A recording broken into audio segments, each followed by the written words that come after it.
Welcome to this episode of Eureka. We are going to have a very interesting conversation with Dr. T.N Prakash, Director of National Center for Earth Sciences, a constituent unit of Ministry of Earth Sciences in Thiruvananthapuram. Do you know the west coast of India, the beaches, contain very rare metals, metals like titanium, zinc, thorium, which are very useful and are mined by Indian Rare Earth Limited. But then, can you mine any amount? Do you need to have some kind of a control? How much you can actually mine? These were the kind of questions that was grappled by Dr. T.N Prakash in his 3 decades long career. Thank you, sir. Thank you, sir, being with us. Before we continue this conversation, let's take a very quick look at his brief profile. Welcome to the National Center for Earth Science Studies.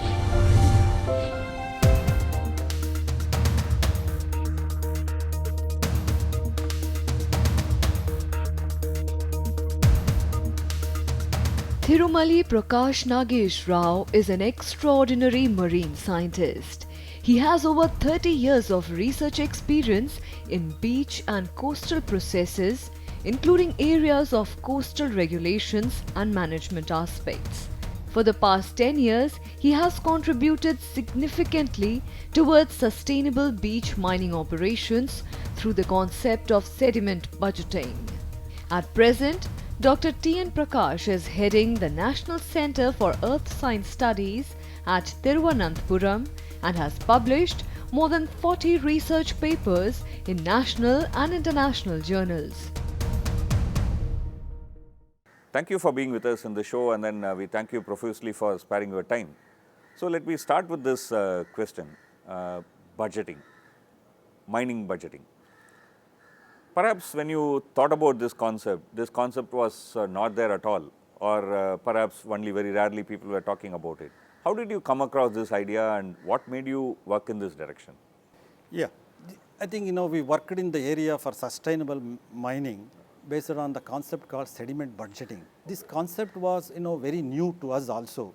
Then when we looked into that, how best because Indian Rare Earths company which is mining continuously, because of that severely the coast is being eroded. Okay. So we thought that this sediment invariably it has to come from some source. So what is the source? How much it comes onto the beach? How much it can be safely mined to this area? So we are thinking about that. That's how the sediment budgeting concept has come to our approach. Then we taken this concept to a very little scientifically, how to budget those things. Yeah, but I have a very great doubt. I mean, you said that these sediments containing metals like titanium, zinc, are coming from offshore, which is that it is being thrown out by the sea onto the beach. I can understand quartz being in beach. The density is low, something like about 2. But then some of these minerals are 5 and above. Yes. Then how come it comes into the sea? Yeah, I think that is a very interesting question you raised about it. So as I said, one is the offshore source. Invariably the source also from the inland. So as you know, many of the rivers are all being dammed.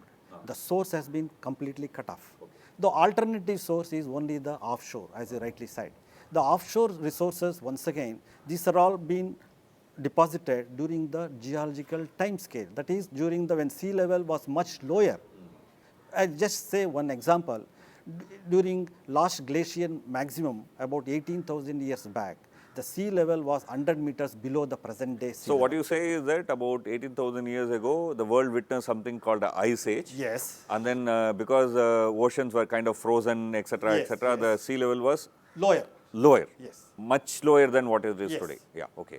Then all the riverine, the resources are also getting into the much offshore region. Okay. So it's going deep into the sea. Deep into the sea. Yeah. So those deposits already is there in the offshore area that is being recycled back. That is being pushed by the sea. Pushed by the sea. Okay. I just how it is getting pushed means I just say one example, because wave is nothing but a wavy motion. Yeah, it's like going up like and coming down. Like a crest down and a trough. Yeah. So under the crest, the orbital velocity of the wave is much stronger.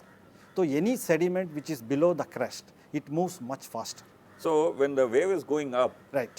actually inside it the Orbital motion. there is a orbital motion. Yes, right. So it is actually throwing out the material far away. Far away, towards the coast. Towards the coast. coast. Okay. So that means the lighter minerals which is there on the crust, which moves much faster, Much faster. towards the Okay, coast. coast rather than the heavy one. But heavy mineral also moves, Moves, but very but little. it will let. But under the trough, the lighter minerals goes back much faster. That way, the heavy denser will, although less moves, but it has already advanced much Oh, than okay. the lighter So when the minerals. water is, wave is going down, Yes. here the orbital motion is Less. on the opposite direction. Yes. And also much different. Much so less. the lighter materials are thrown back almost. Back. But whereas the heavier material only partially Partially thrown. I So think that's partially it is moving fast. Yeah, slowly so it's it like gets into two step forward, one step backward. Yes, yes, yes. That's the kind of thing that takes I think that's what exactly you said about Yeah, it. right. Interesting. You said in your statement that because we are damming the rivers, Yes. the replenishing of the coastal region is getting eroded. Yes. This also means that perhaps if there was a tsunami, Yes. and when there was a tsunami in 2004, that should have also had a major impact on our sea coast mineral deposits over there. Yes, certainly, because 2004 tsunami is a catastrophic event, particularly along the coast, particularly even for the humankind as well as the resource point of view. After 2004, many of these beaches, the concentration of these heavy minerals or placer minerals got lowered. It is much concentration has decreased. How it has decreased, we were little worried about it. How it can happen there? When I say about this being mined in an area of a Chavra coast where Indian rare earths is mining, that is the barrier beach, 22-kilometer long barrier beach. Barrier beach means one side there is a huge One lake. side you have a lagoon, another side is a sea. So during the tsunami event, it is a solitary wave. During the tsunami is a solitary wave that has pushed many of the sediment in the near shore onto the barrier beach, and then some have gone even into the lagoonal side also. I think that is the fact. It has little sediment, whatever it was there in the offshore, it has deposited onto the barrier beach, onto the lagoon. Very interesting. We will continue this conversation and also understand about the geology and geography of India in some depth in our this program, but we will take a very small break. Don't go away. Welcome to this episode of Eureka, and we are having with us Dr. T.N. Prakash, Director of National Center for Earth Sciences, your organization under Ministry of Earth Sciences, New Delhi. Sir, thank you, and we are having a very interesting conversation. Let me go to another important area, which is, I think as a country we need to be very careful about, like environmental protection. One part that we have been seeing in the last about few decades is the coastal erosion. And to arrest coastal erosion, there is this new CRZ norms, that is coastal zone regulation norms have been kind of formulated, which requires that we determine what is the high tide line at each point. And then the high tide line marks the point from which you decide how far away you can construct certain construction or make land use changes, etc. All those things depends on marking that high tide line, which is a very important part. And I believe your institute played a very important role in estimating this high tide line. Can you explain it to us? Yeah, I think it is very interesting. As I just would like to tell you that CRZ program is one of the program which National Center for Studies has been carried out for quite period as part of the Coastal Zone Management Program. So under this Coastal Zone Management Program, we were started working for the different aspects, not only on the coastal erosion and even the dynamics of the near shore environment we are working. During that period, we have a lot of expertise developed over the period of time. So when the ministry asked that how best you can do the high tide line, we come out a different technique called geomorphological signatures. As you know, during the different season time, the monsoon and post-monsoon time, the sea level, the water level will be at different level along the coast. Yeah. So the monsoonal condition, there will be called a monsoonal berm will be there. And during the post-monsoon also, there will be a different type of berm which will be much inside the land. So we were able to identify these monsoon burn structure that can give an indication that is called the high tide line. High tide line, okay. So which means that any local institutions which want to kind of identify the high tide line will be able to use your methodology Yes, to... yes. So we use the geomorphology signature can be used to determine the high tide line from the mean sea level. Yeah. Very good. So another one more I just would like to do that even in the Lakshadweep Islands also we worked as part of the integrated island management plan, we worked with the setback line. Okay. There we call as the setback line. Okay. So from the shoreline, how much setback you need to give it for for the regulation aspects. Well, regulation aspect, okay. This is an interesting point that you also mentioned, like this integrated plan for Lakshadweep. Lakshadweep Islands are very different kind of island, I am told. They are not like Andaman Islands. Yes. What is the difference? Like Andaman and Lakshadweep, when you say that difference is, Lakshadweep is a coral islands. Because the basement is a volcanic base, over that slowly the corals grew that. But Andaman is basically a volcanic group of islands. It is, it is not a coral group of islands. Of course, around the volcanic islands, corals have grown even in the Andaman also. But then the types are completely different. Yes, yes. The integrated plan that you worked for Lakshadweep, what was its major challenges and what did you do there? In the integrated island management plan, which is required for the Ministry of Environmental Forest as per the 2011 notification. So these are all, it is a very challenging task for us. One is to address some of the issues, because normally we address some of the basic issues. One is the coastal erosion is a very serious issue in the islands, and the groundwater management. That is another thing, and these corals are very sensitive to the any environmental degradation which is coming from the land. Okay. So all these things we need to address as an issue, and then how to approach in an integrated way. So where all the demarcation we need to carry out, very sustainable way we need to do that. I believe this coral surrounding this island are like protective cover for the island. If the corals degrade, I believe that the islands will kind of die. Is that so? Like yeah, I think rightly you pointed out to me. In Lakshadweep Island, when you see it, you have a lagoon on the western side and a reef edge is there. So reef edge is the first protection from the open sea. Okay. So that prevents the majority of the waves hits onto the coral, the crust there, and then only the reform waves only come onto the main island. So that way it is the first line of defense. So the wave energy reaching the island is reduced substantially, so that the erosion is reduced substantially. Yes. If there was no coral, then the erosion will actually eat away the island very fast. That is the boon to the island, because when you see in the islands, the western part of almost all the islands, you have a lagoon and a crust there. But in the eastern side, you don't have that kind of a lagoonal structure. You are now heading a very important national institute. National Center for Earth Sciences in Trivandrum, now part of Ministry of Earth Sciences. This institute has recently found its name in the prestigious journal Nature, by doing a world-class research work. Can you tell us about that? Yeah, this is a work which I just would like to mention, that our colleague Dr. Ravindra Kumar has come out a paper in Nature, that is to tell about a charnocite in making. Arrested charnocite is in making. That means when you see the southern part of India, the major rock type is called condylitic rock. Major rock type is condylite. Condylite. We call as a condylite. It is a metasedimentary rocks. Within that, you have a other charnocite is in making.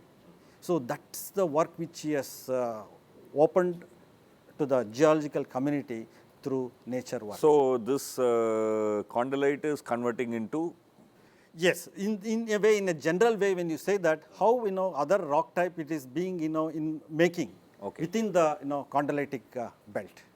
So it's a kind of a new revelation about southern Indian geography and geology, right? When you see about it, this condylite is the signature of the lower crust. Okay. That's what we call as condylitic rock. It is a signature from the lower crust. You are now heading a very prestigious institute, National Center for Earth Sciences. Now it's part of the Department of Earth Sciences, but then It was actually started as a state government institute by the state government of Kerala. It's very intriguing.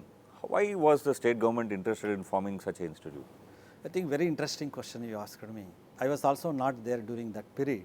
What I heard about it from people, that a great visionary of Achyutamanan, former chief minister, during that time he has started many of the institute like our institute and Center for Development Studies, Center for Water and Research, CWRDM, Kerala Forest Research Institute, like many institutes have started. So, and TBGR of course, that is also being, Topical botanical. Yes, Yeah. that is also being taken over to Government of India.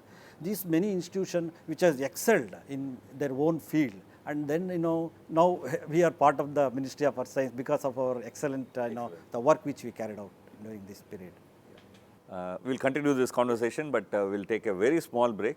Don't go away. After the break, we are going to discuss about what are the major challenges that the earth sciences system is facing in India today and how this institute is going to face those challenges. Don't go away, keep watching Eureka. Welcome back to Eureka, and we are having a very interesting conversation with Dr. T.N. Prakash, Director of National Center for Earth Sciences, an organization under Ministry of Earth Sciences. This institute, which is in existence from 1978, is one of the earliest institute to work on paleomagnetism. That is magnetism that existed quite long ago, meaning quite long ago. What do we understand from that? Yeah, I think that is a very interesting topic, paleomagnetism. As you know, when the material come from the mantle, when it crystallizes onto the surface, then it has both magnetic and non-magnetic minerals will be there in that. When it crystallizes, normally most of the magnetic minerals will align with the magnetic pole directions. Magnetic pole direction at that time. At that time. Yeah. So when we collect those samples and measure in the laboratory of paleomagnetism laboratory, we'll be able to fix the pole position. How when at the formation of the rock, what was the pole direction? So something like, for example, about 10 lakh years ago, what was the pole direction? Yes, if you yes, get a yes, 10 lakh yes. old rock. Yes. If you get a 1 crore year old rock, you can find what are the pole position Yes, about 1 yes, crore. yes, yes. So you can put it up and then see that how the pole positions have changed. Moved. Yeah. So that means how the Indian subcontinent has moved during the geological past. Through that, we will be able to understand that. So which you mean to say that Indian subcontinent is was not there where it is right now today? Yes, it has moved from the pole reach to this. So Indian subcontinent is also moving on the surface of it. So one of our colleague, Dr. T. Radhakrishna, who worked specialized in that, is marked a remarkable contribution in the paleomagnetism work. I'm also again going back to your memory lane. Okay, you went on a trip in Sagar Kanya for ocean exploration. How did you feel? I was very much thrilled because it is one of the earliest cruise, and the 7th cruise over Sagar Kanya, dedicated to work for polymetric nodule survey work. So when we crossed the equator, I think as you know, when you are in ship, captain makes a grand celebration. Okay. So people first time who are traveling crossing the equator, it's a big celebration is there. So I undergone that. So great experience for me. It is since that was the beginning of my career in 1987. So I moved up to Central Indian Ocean. We were there for 45 days. 45 days you were there in the ship? Yes, we are doing the survey of polymetric nodules in that area. See, Sagar Kanya I think is the only vessel that India has for ocean exploration, right? Yes, at that time. Now I think many more have come. Yeah. Few more have come. So what was it doing there? During the survey time? Yeah. Yeah, normally we do the survey using the the grab. We used to deploy the grabs to collect the samples in a particular pattern. We deployed these grabs in the Indian Ocean and then keep on moving to in a direction where we wanted to survey it, and then after these called boomerang grab. It's called grab is boomerang grab. So basically it's like an arm which goes under the ocean. It goes under the thing. And then collects whatever is there. And then once you touches the bottom, the arm which has weight attached to the boomerang grab, that will be released. Because of buoyancy, it will be pop off. So basically, it will also collect the samples. It will from collect the the sample and come back. come up, and back. then you study what is there by Yes, collecting yes, many yes, samples yes, in there. yes. So why do we need to study that kind of ocean? I mean, of course, knowledge is very important, but then does it have any use beyond knowledge? As you know, the resources, land resources are getting slowly dwindle.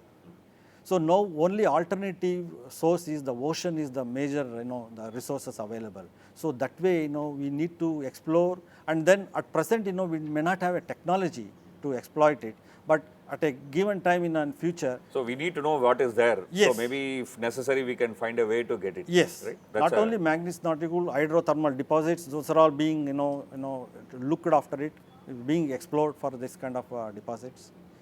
A young person would like to become a doctor or perhaps an engineer or maybe even an IAS officer. You chose to study earth sciences. I mean, how come that happened? I think it has, my field, maybe in an accident it has come. So to come to marine geological field, because I joined, after degree in Central College for post-graduation to do the hard rock geology. One of my senior colleague, he told me, why you want to study geology? Why can't you have marine geology? There are a lot of opportunities there. Why don't you go? So he told me inspired me to go to marine geology. That's how I landed in Bangalore, and then after that I came to suddenly you had a very interesting career yes. where not only you were having a career but also a very interesting life exploring new things and understanding new things. Interesting. Now let me ask you a last question because we don't have much time, which is that this institute has now become a national institute. So what are its major challenges and tasks again? I think very interesting question you asked me. Now our responsibility has increased when we come to the Ministry of Earth Science. So the whole country is looking at us, what you are going to deliver in another few years. In that way, our challenges are very difficult, and I think we are confident that it should be achievable. One is the linking the geological evolution, tectonics, surface processes pertaining to Western Ghat region. So as you know that we have taken a very ambitious program to work on the Western Ghat region. Okay. As you know, this Western Ghat is a very passive continental margin which has lot of geological significance is there in that. Another how to integrate this multi-parameter the integration, that is also a very challenging aspect in the particularly in the hydrological process area. Another is we need to, any study of this kind of thing, we need to have a major laboratory infrastructure we need to build. So that is also one challenge. So establishing a world-class laboratory where others can use. Yes. That is also being done. And another very important thing is scientific knowledge, only through, we need to inculcate the youngster into our group. I think that's the where, that manpower increase. I think that is what we need to look into that another few years. That is also a very challenging aspect. Another one more we thought about to establish Earthwatch Museum. I think, geological museum. We would like to first class, world class museum we would like to, brought out here. These are all some of the, very challenging aspect in the, in the coming years for this institute. This is a national institute now. I mean, so obviously you should be putting a lot of effort in building up facilities here.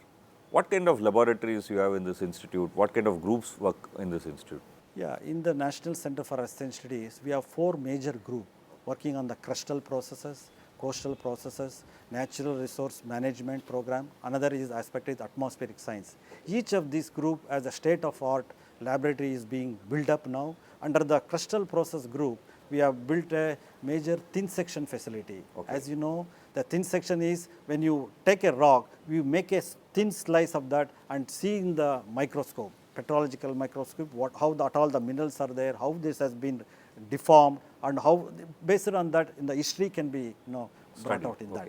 Another recently from 2014, after coming to the Ministry of Earth Science, we established many laboratories. One is scanning electron microscope with EDS facilities. We also established. Another is called XRD, X-ray radiograph, diffractogram, XRF facility to analyze the different geochemical elements that is also been brought out.